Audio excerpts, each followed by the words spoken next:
The most dangerous liars are not the people who deceive everyone else. They are the people who have forgotten that they are lying. That sounds backwards, doesn't it? We usually imagine deception as something deliberate, a calculated act, a conscious manipulation, a performance designed to fool an audience. But what if the final stage of deception isn't fooling other people at all?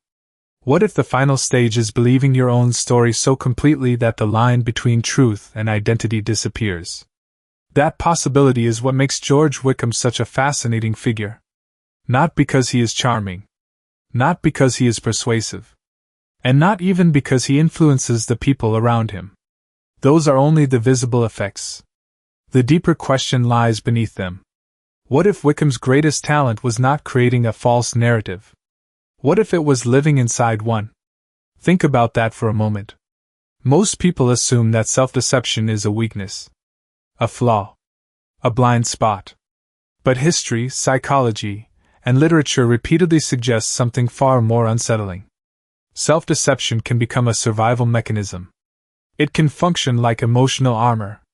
It can protect a person's self-image long after reality has started sending warning signs. And that is where the mystery begins. Because once a person starts rewriting reality to protect their identity, how do they know where the rewriting stops? Imagine a mirror. Not a normal mirror, but a mirror that changes slightly every time you look into it. The first change is small, almost invisible. A justification here, an excuse there, a memory adjusted by a few degrees. Nothing dramatic. But then it happens again, and again, and again. Eventually the reflection no longer shows who you are. It shows who you need yourself to be. The terrifying part is that the process feels natural. In fact, it often feels honest. This is the contradiction at the center of our story. The people who knowingly lie are often easier to recognize because they are constantly managing the gap between reality and fiction. But the people who sincerely believe their own narrative can become infinitely more convincing. Their confidence appears authentic because, from their perspective, it is authentic. And suddenly, a question about one literary character becomes a question about human nature itself. What is more powerful, the truth, or the story we tell ourselves about the truth? Because stories do something facts cannot. Stories create identity. They organize chaos. They explain failure. They assign blame. They preserve dignity. And once a story becomes part of identity, challenging that story no longer feels like a disagreement. It feels like an attack. That is why self-deception carries consequences far beyond simple dishonesty. It doesn't merely distort perception. It changes moral judgment. It changes responsibility. It changes how people interpret every success, every setback, every relationship, and every criticism. The mask becomes a face. The performance becomes a personality. The explanation becomes a prison. And here is the unsettling possibility hiding beneath everything we've discussed so far. Perhaps the real tragedy is not that someone can deceive others. Perhaps the real tragedy begins when they lose the ability to recognize themselves without the deception. Because if a person spends years constructing a story designed to protect the self, what happens when reality finally asks for the truth? More importantly, would they even know where to find it? But there is another layer to this problem. And it may be the most uncomfortable one yet. Why do people become attached to false narratives in the first place? The obvious answer is manipulation, ambition, pride, ego. Yet those explanations only scratch the surface. Because if self-deception were merely a tool for gaining advantage, it would be relatively easy to abandon whenever the costs became too high. The real mystery is that people often cling to distorted stories even when those stories are actively damaging their lives. Why? Because the story is usually protecting something more valuable than reputation. It is protecting identity. This is where Wickham becomes more than a character. He becomes a pattern. A pattern that appears everywhere. In literature. In politics. In families. In corporations. Even in our own private thoughts. Human beings rarely experience themselves as villains. We instinctively search for explanations that preserve a coherent image of who we are. We edit. We reinterpret. We reframe. Sometimes consciously. Often unconsciously. And over time, those small edits accumulate. Imagine a journal that is rewritten every night. Not enough to change the entire story. Just enough to make yesterday's mistakes appear more reasonable. Just enough to make today's decisions feel justified. Just enough to keep the central character looking heroic. Eventually, the journal stops recording reality. It starts manufacturing it.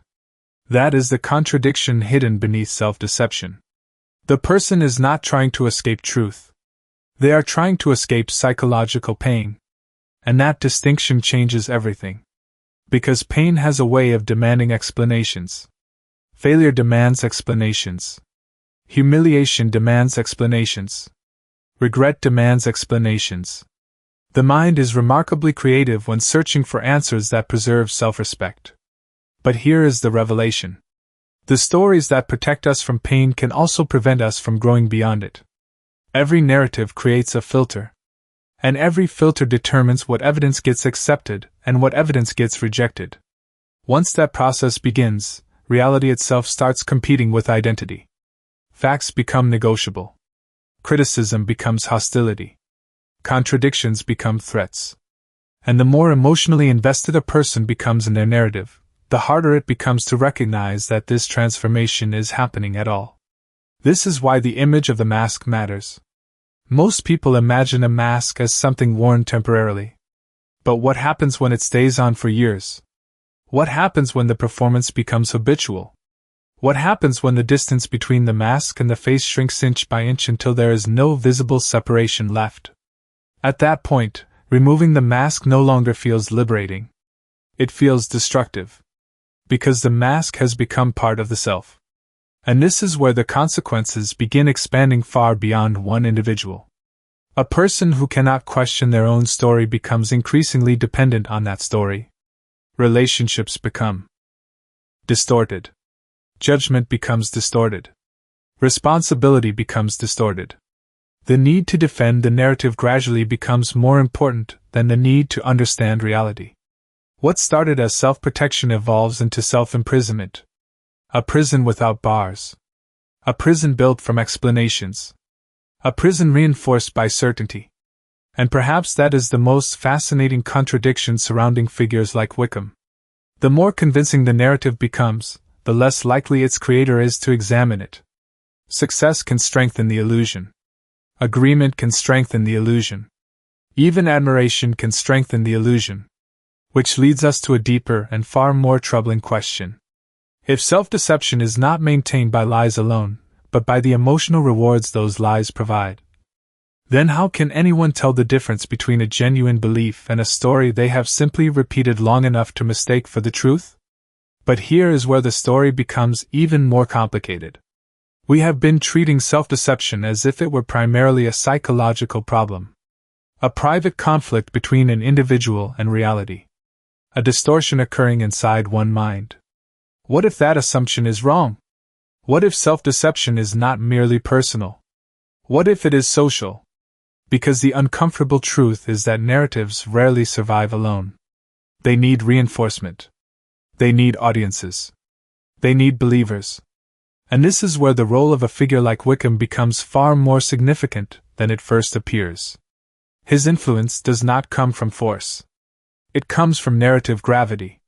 People are naturally drawn towards stories that explain the world in emotionally satisfying ways. Stories with clear victims. Clear villains. Clear justifications. Clear answers. Reality is messy. Narratives are clean. And when those two collide, many people choose the cleaner version. That creates a disturbing contradiction. We often imagine deception as something imposed from above by manipulative individuals. But some of the most powerful deceptions survive because communities participate in them. People repeat them, defend them, strengthen them. Not because they have been conquered. Because the story gives them something they want. Meaning, validation, certainty. Suddenly the question is no longer, Why would someone deceive themselves? The question becomes, why would others help maintain the deception? This is where the scale begins to shift. What starts as an individual narrative can evolve into a collective reality. A family can do it. A company can do it. A political movement can do it. An entire culture can do it. History is filled with examples of groups becoming emotionally attached to stories that protect identity while obscuring truth. And the more people invest in the story, the more dangerous the contradiction becomes. Because evidence alone is rarely enough to break a narrative. In fact, evidence can sometimes strengthen it. That sounds absurd. But consider what happens when a person encounters information that threatens their identity. The information is no longer processed as information. It is processed as danger. The mind shifts from curiosity to defense. From investigation to justification. From learning to protecting. This is why the prison we described earlier becomes so difficult to escape. The walls are not built from ignorance. They are built from emotional investment. A person can become highly intelligent and still remain trapped. A person can become highly educated and still remain trapped. A person can become highly successful and still remain trapped. Because intelligence does not automatically create self-awareness. Sometimes it creates better rationalizations. That may be one of the deepest paradoxes hidden beneath this entire discussion. The variabilities that help human beings understand reality can also help them avoid it. The sharper the mind, the more sophisticated the explanation. The more sophisticated the explanation, the harder the illusion becomes to detect. Picture another image. A house built on a cracked foundation. At first, the cracks are small, almost invisible. So the owner paints over them. Then adds decorations. Then builds additional rooms. Years later the house appears larger, more impressive, more complete than ever. Yet everything depends on a flaw that was never addressed. The problem is no longer the crack. The problem is the entire structure built around it. That is what makes self-deception so powerful. It compounds. It accumulates. It expands. And eventually a person is no longer defending a single false belief. They are defending an entire identity system connected to that belief. Which brings us to a revelation that changes how we should view Wickham altogether. Perhaps the most important question is not whether he believes his own narrative. Perhaps the more important question is this: if someone has built their identity on a story that protects them from reality, what happens when reality finally becomes impossible to ignore? Does the story collapse? Or does the person become even more devoted to it? What if the ultimate function of self-deception is not to hide the truth, but to preserve innocence? That question leads us to the first major revelation hidden beneath everything we have explored so far. We often assume that self-deception exists to make people feel stronger, smarter, or more important. But in many cases, its deeper purpose is far more subtle. It allows people to avoid seeing themselves as responsible. Not responsible for every setback. Not responsible for every outcome. But responsible enough that reality would require change. And change is expensive. It demands humility. It demands self-examination. It demands the painful recognition that the story we have been telling ourselves may be incomplete. This is where the role of a figure like Wickham becomes especially revealing. His significance is not found in what he says. It is found in what his existence symbolizes. He represents a human tendency that extends far beyond literature, the desire to remain the innocent protagonist of our own story. That desire is powerful because identity is not simply a collection of beliefs. Identity functions like a home. People live inside it. They decorate it. They build their relationships around it. They organize their memories within it. And when evidence threatens that structure, the threat feels existential. Here the image of the cracked foundation returns, but in a new form. Imagine a magnificent house standing on a hill. Every room reflects years of effort. Every wall contains memories. Every object carries meaning. Then one day someone points to the foundation and says, "There is a problem beneath all of this." The owner is faced with two choices. repair the foundation and risk disrupting the entire house, or deny the crack and preserve the comfort of the structure. Most discussions about truth assume that people naturally choose reality. Human history suggests otherwise. Many people choose stability first. Not because they are evil. Not because they are foolish. Because uncertainty is frightening. This reveals a deeper contradiction. Self-deception is often portrayed as the opposite of self-preservation. In reality, it can be one of its most sophisticated forms. The mind creates narratives that reduce internal conflict. The narratives reduce discomfort. The reduced discomfort feels like peace. But peace built on avoidance carries a hidden cost. The cost is growth. Every avoided truth becomes a missed opportunity for transformation. Every protected illusion becomes a barrier between the self and reality. And over time, something remarkable happens. The original issue becomes less important than the system protecting it. The narrative evolves into an operating system. It begins filtering experience, interpreting events, assigning meaning, deciding what deserves attention and what should be ignored. This is the scale shift that changes the entire discussion. We are no longer talking about one person or one literary character. We are talking about a force that shapes families, institutions, cultures, and entire eras. Every civilization develops stories about itself. Every organization develops stories about itself. Every individual develops stories about themselves. Some stories illuminate reality. Others replace it. And that distinction may determine whether a person evolves or remains trapped inside a carefully constructed illusion. Which brings us to a revelation that changes the direction of the entire investigation. Perhaps the greatest danger is not believing something false.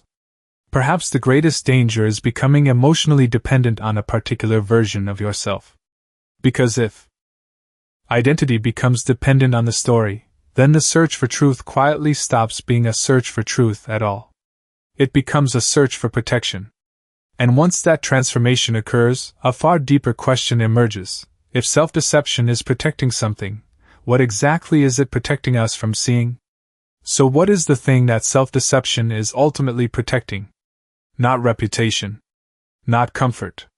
Not even innocence. The deepest revelation is that it is protecting coherence. Human beings have a profound need to believe that the story of their life makes sense. We need to feel that our choices connect to our values, that our intentions explain our actions, and that the person we imagine ourselves to be is fundamentally connected to the person we actually are. When that connection begins to fracture, the mind faces a difficult choice. It can revise its identity, or it can revise reality. This is the point where the entire meaning of a figure like Wickham comes into focus. His importance is not that he represents deception. Countless characters represent deception. His importance is that he represents the moment when narrative stops serving identity, and identity begins serving narrative. That reversal changes everything. The story is no longer a tool. It becomes the master. The individual is no longer shaping the explanation. The explanation is shaping the individual. This is why the image of the mask is not quite accurate. A mask implies that there is still a clear distinction between the performance and the performer. The deeper truth is closer to a person becoming trapped inside a portrait they painted of themselves years ago. Every new experience is forced to fit the painting. Every contradiction is edited out. Every challenge is reframed. Every uncomfortable truth is moved outside the frame. Eventually the portrait becomes more real than the person. That is the core revelation. Self-deception is not primarily about believing false things. It is about preserving a stable identity at the cost of an accurate relationship with reality. Once that process begins, morality itself can become distorted. Not because people stop caring about right and wrong, but because the narrative quietly redefines what right and wrong mean. Actions are judged differently when they support the identity. Evidence is judged differently when it threatens the identity. Responsibility is judged differently when it requires change. This is why self-deception can survive for years without appearing irrational to the person experiencing it. From inside the narrative, the logic feels complete. The prison does not feel like a prison. It feels like home. And here we arrive at something many readers miss. The central conflict is not between truth and falsehood. It is between two competing needs: the need to understand reality and the need to preserve the self. Most discussions assume those goals naturally align. Literature repeatedly suggests that they often collide. When they do, people reveal what they value most. Some choose reality and accept the cost. Others choose identity and accept the illusion. This pattern extends far beyond a single character or a single novel. It appears in organizations protecting their reputation, societies protecting their myths, and individuals protecting the stories that give their lives meaning. The same psychological mechanism repeats at every scale. A mirror becomes a narrative. A narrative becomes an identity. An identity becomes a system. A system becomes a world. And once an entire world is built upon a particular story, challenging that story begins to feel like challenging reality itself. That is the hidden legacy of self-deception. It does not merely change what people believe. It changes what they are capable of seeing, which raises a consequence larger than any individual character. If entire identities, communities, and cultures can be shaped by stories designed to protect them from uncomfortable truths, then what is the long-term cost of living inside those stories? And perhaps more importantly, what happens to a person when reality finally demands a price that the narrative can no longer pay? The final cost of self-deception is not that reality eventually wins. The final cost is that, by the time reality arrives, the person confronting it may no longer possess the tools needed to understand what has been lost. That is the consequence hidden beneath everything we have explored. When a narrative becomes an identity, and an identity becomes a lens through which all experience is interpreted, the damage is rarely dramatic at first. It is gradual, almost invisible, like a compass that drifts 1 degree off course. The traveler may walk for miles without noticing. The problem only becomes obvious when the destination is nowhere in sight. This is why the legacy of self-deception is not measured by a single mistake or a single false belief. Its legacy is measured by accumulated distance from reality. A person begins by protecting an explanation. Eventually, they are protecting an entire worldview. And because every worldview shapes choices, relationships, opportunities, and values, the consequences continue expanding long after the original conflict has been forgotten. Consider the image of the portrait we explored earlier. The portrait promised stability. It promised coherence. It promised a version of the self that felt understandable and safe. But every year spent preserving the portrait created a subtle trade. Complexity was exchanged for certainty. Growth was exchanged for consistency. Curiosity was exchanged for defense. Over time, the portrait stopped preserving identity. It started replacing it. This is the deeper legacy represented by figures like Wickham. Their significance is not confined to a single narrative. They reveal a permanent feature of human nature. The danger is not that people create stories. Stories are essential. Human beings cannot function without them. The danger emerges when stories become immune to revision. When a person loses the ability to update their understanding of themselves, identity hardens into ideology. An ideology, whether personal or collective, has a remarkable tendency to resist reality. Here the scale shifts once more. What happens within an individual can happen within families. What happens within families can happen within institutions. What happens within institutions can happen within nations. Entire groups can become emotionally attached to narratives that explain who they are, why they matter, and why they are justified. Those narratives can endure for decades, even centuries. The longer they endure, the more difficult they become to question.